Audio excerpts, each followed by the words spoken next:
What's up guys, CJ here, and welcome back to another all-new Hybrid Network News Flash. It's safe to say that right now the Russo Brothers are flying high. They're coming off of Avengers Infinity War, which some people say is one of the best superhero movies ever made, although, maybe Into the Spider-Verse is kind of overshadowing it right now at the end of the year. And they've got Avengers Endgame coming up, which broke a world record by being viewed more than 289 million times in a single day. So yeah, it's pretty good to be the Russo Brothers right about now, but the big question is, what are they going to do after Avengers Endgame hits theaters this April?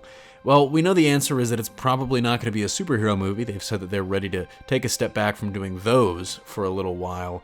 And for sure, if they do come back and do superhero movies in the future, it won't be a certain big blue Boy Scout. And before you think this is just another Marvel versus DC thing, it is not. We're not pitting them against each other here. This is a real question that was asked to the Russo brothers during an interview with Business Insider, and it's a real answer they gave, and their reasoning is pretty interesting. During the interview with Business Insider, which was incredibly wide-ranging, it touched on everything beyond, their work with Marvel Studios and the Avengers films. It touched on things their production company is making, things in general in life for them, and what, Hollywood can change, what the Oscars can change, and things like that. It did, of course, circle back to Marvel when Travis Clark asked them, which comic book or superhero do you think was the hardest to bring to the screen? And Anthony Russo didn't say anybody in particular, but he did have a really interesting note here where he said the more powerful a character is, the more difficult to deal with that character on a narrative level. As storytellers and the way we explore characters, we always look for vulnerabilities in characters because that's where characters become interesting.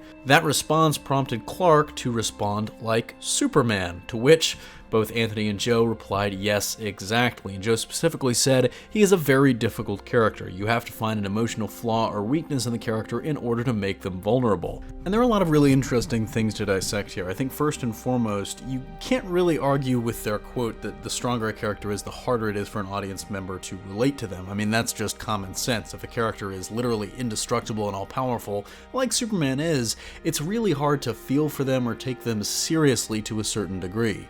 I think that's why they had to try and humanize Thanos with both his love for Gamora, which was kind of surprising to some audience members, and his unwavering dedication to this moral ideal, even though he was almost indestructible. Like, literally, remember, Tony did all that and really only scratched him a little bit, and that was the only damage outside of Thor sticking an axe in his chest that he took in the entire movie. But when you look at Superman, I think they're wrong in that, because I think you can kind of approach him the same way. The thing that makes him vulnerable is his unwavering dedication to this higher moral standard. He is so powerful, and yet he doesn't seek to rule or conquer anyone.